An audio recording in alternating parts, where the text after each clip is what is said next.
Welkom bij ons podcast. Vandaag delven wij dieper in een doorslaggevende thema voor de industriële duiksector. Terwijl we de goedkeuring van Accessoriaal Decreet nummer 1736 van 10 december 2025 bespreken. Dit decreet, uitgevaardigd door het Departement van Professionele Opleiding, stelt beduidende wijzigingen en aanvullingen bekend aan DA nummer 2281 van 28 mei 2019. Dit herdefinieert de professionele profielen voor industriële duikers op de inshore en offshore vlakken. Eloise, kan jij de belangrijkheid van deze nieuwe verwikkelingen aan ons verduidelijken? Sekerlik, Noah.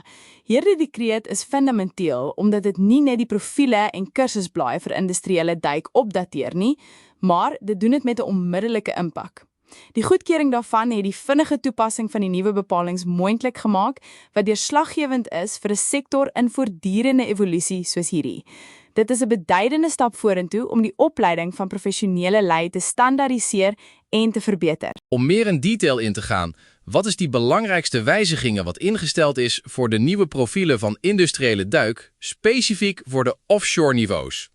Het decreet heeft de profielen voor beide vlakken, inshore en offshore, herontworpen. Voor offshore is de opvallendste verandering de top-up vlak, wat de eerste offshore niveau is voor duiken van -30 tot -50 meter. Hier zijn de opleidingstijden verlengd en leidt het pad nu verplichtend naar vlak 3 van de ITSA-standaarden, een aanbeveling die ook door de IMCA wordt ondersteund.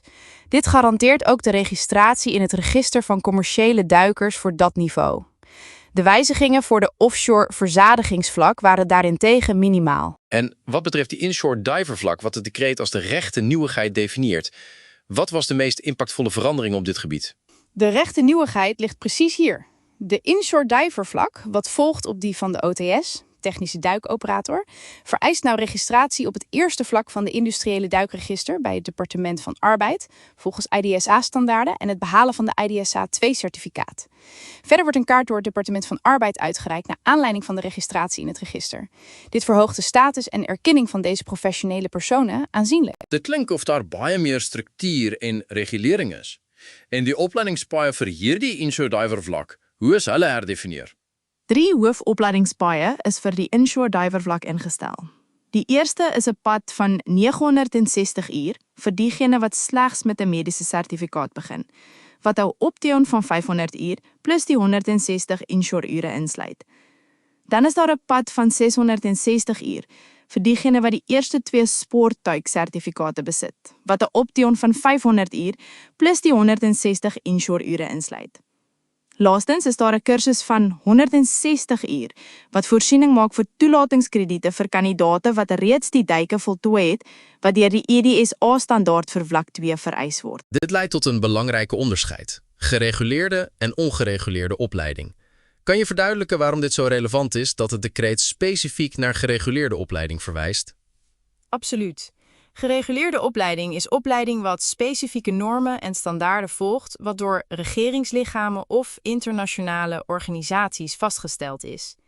Het verzekert dat deelnemers vaardigheden en kennis opdoen wat nationaal en, doorslaggevend, internationaal erkend wordt. Binnen de EU faciliteert dit de vrije beweging van werkers en de wederzijdse erkenning van professionele kwalificaties. Daartegenover valt een OGS-pad wat slecht registratie bij de havenoverheid, Capitaneria di Porto, behelst, zonder registratie in het register van het Departement van Arbeid, onder ongereguleerde opleiding en volgt dit niet hier de specifieke standaarden. Benieuwens die nieuwe paaie stel die decreet vir die eerste keer in Italië die toekenning van toelatingskrediete bekend. Hoe werkt dit en vir wie is hierdie moontlikheid bedoel? Dat is nog 'n beduidende innovasie. Toelatingskrediete kan tot 80% van die totale kursusure dek, onderhewig aan die verifikasie van die individuele logboek. Dit is 'n geleentheid vir persone wat reeds die kwalifikasie van tegniese duikoperator besit, wat in gevolge dae 83826 verkry is, vir diegene wat in geldige registers van duikers of swaarhelmduikers geregistreer is, of wat sertifisering van Italiaanse vloot het, as ook vir diegene met buitelandse opleidingskwalifikasies wat aan die IDSA onderrigvereistes voldoen. Hierdie stelsel erken vorige ervaring en kwalifikasies wat die opleidingspaai optimaliseer. Eloise, dit was 'n baie duidelike en in diepte oorsig van die nuwighede wat deur Accessorale Dekreet nommer 1736 ingestel is. Dit is duidelik hoe hierdie veranderinge deurslaggewend is vir die professionalisering en erkenning van industriële duik in Italië en Europa. Dankie dat jy ons deur hierdie belangrike opdaterings gelei het. Dankie aan jou, Noah. Deel hierdie episode met 'n vriend wat belangstel in die toekoms van industriële duikopleiding.